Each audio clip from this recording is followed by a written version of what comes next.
initially, that we've gone through two lessons already. To overcome a crisis, you got to start by defining success. What is it that you want to do? Then you've got to have a series of goals that align with how you define success. Those are the prerequisites to getting started with the straight A guide. But now we can move into the first A of the straight A guide, which means you've got to have the right attitude. What is the right attitude? Well, in this course, I'd like you to think about having the right attitude is meaning that you are making 100% commitment to success, not as I defined it, but as you defined it with what you said in Module 1 or Lesson 1 about defining success. I told you that in my case, I wanted to work toward changing America's prison system so that we built pathways for people to earn freedom through merit. That's how I define success.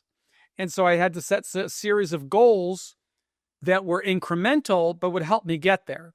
One of them was to earn a university degree. One of them within 10 years. One of them was to become a published author. And one of them was to build a coalition of support with 10 people that I didn't know and that didn't know me. And even though I was in prison, bring them into my life. And in the book, Earning Freedom itself, you could learn all about how I did that. But I will tell you, it starts with attitude. You've got to have the right attitude to achieve a higher level of success than other people think are going to be possible for you. So that I define as making 100% commitment to success. And so because I had that framework, even though I was being locked inside in solitary confinement to begin, but once I got to a high security penitentiary, I had my plan. And because I had my plan, I could make 100% commitment toward executing that plan. And that meant I had to be thinking all of the time about, will the decision that I'm making today get me closer to the result that I want, or would it potentially lessen my pathway? And if I just always believed that if my work is going to get me more than 0% closer to what I'm trying to achieve, I'm going to pursue that path. And that's something I want. That is a mindset that you might consider as reflecting the right attitude. So it influenced the friends that I chose while I was in prison.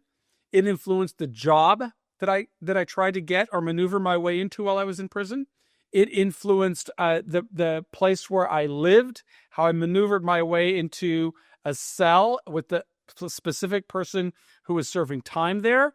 It influenced my commitment to fitness, because everything has a direct relationship. Every decision we make comes with an opportunity cost. If I choose to engage in behavior that exposes me to a problem, what is the parade of horribles that can follow? Well, if I get disciplinary infractions, I am going to maybe not make as much progress on getting an education. Since getting an education is very important to how I define success, I didn't want to have a problem where I'm spending time in solitary confinement. I'd already served a year in solitary, not because of anything I did while I was in prison, but because I was facing a life sentence at the start of the war on drugs. They put me in solitary. Once I got to the penitentiary with a 45-year sentence, I knew I had to focus on those first 10 years, and I had to focus on executing my goals with 100% commitment. So I didn't want to get a disciplinary infraction. I didn't want to go to solitary confinement. I didn't want to have complications with other people serving time, nor did I want to have complications with staff. So I was very deliberate. And it's something I would recommend that you think about doing, regardless of what it is you're trying to overcome. If you're getting ready to go before sentencing, for example, are you making 100% commitment to working to position yourself for the lowest possible sentence? Have you thought about how you're going to reframe your life story, your narrative? Are you going to be able to help this judge see you as something more than the way that the prosecutors will want the judge to see you? Do you have any type of mitigation story or strategy that may make you a candidate for a better outcome? Well, the more you think about that, the more effective you're going to be at architecting a plan. There's a lot of things that you could do. If you visit our website at prisonprofessors.org, you could go to the profile section and start writing your biography. And your biography might be very different from what the government is going to want the judge to focus on. The judge is going to want you to present yourself as somebody who's genuinely thought about the victims of the case. Well, people who don't plan for this process, sometimes they'll say, oh, well, there were no victims in my case. But remember, it's not your perspective that matters. It's the perspective of stakeholders. That's who you've got to be thinking about. What does the judge think? The judge doesn't think anybody that comes before sentencing has a victimless crime. If there's a victimless crime, that means there was no crime. So the government believes that anybody who violates the law makes a victim of everybody else in society who didn't violate the law. I am not advocating or saying that's right. All I'm telling you is you've got to focus on the result that you want. And the more thought you give to this, the more effective you're going to be at architecting a strategy. And if you go to Prison Professors, you're going to see all kinds of lessons that will show you how to do that. You don't have to pay anybody to do that, but you do have to do the work first. You have to be thinking, what can I do?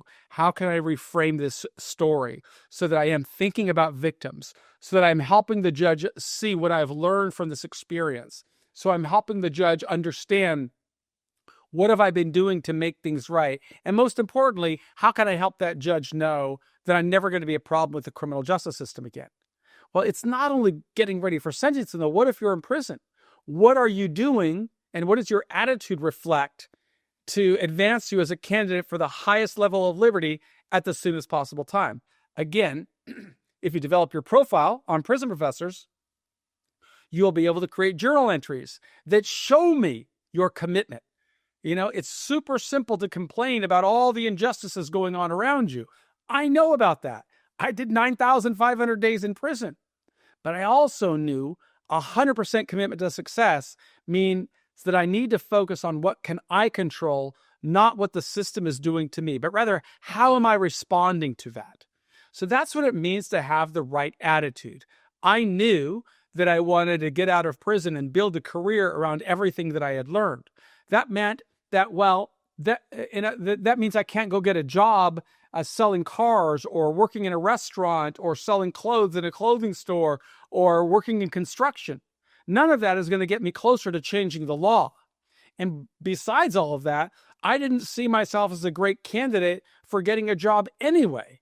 I did not think people are going to hire a guy who served 26 years in federal prison. So my attitude all through prison was saying, I've got to be thinking about everything that I want to achieve, everything I want to do in my life. Because eventually, I knew that with a 45-year sentence, I could get out in 26 years.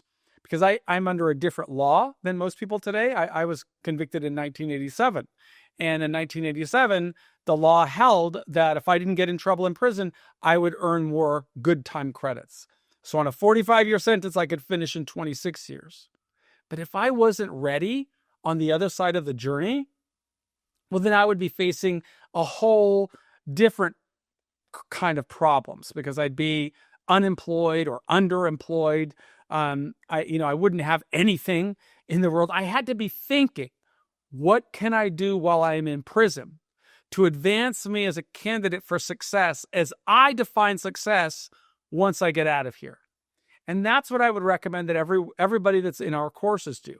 Define success as the best possible outcome considering the life that you're leading right now, and then set a series of goals that are specific, measurable, action-oriented, realistic, time-bound, and then you've got to execute that plan.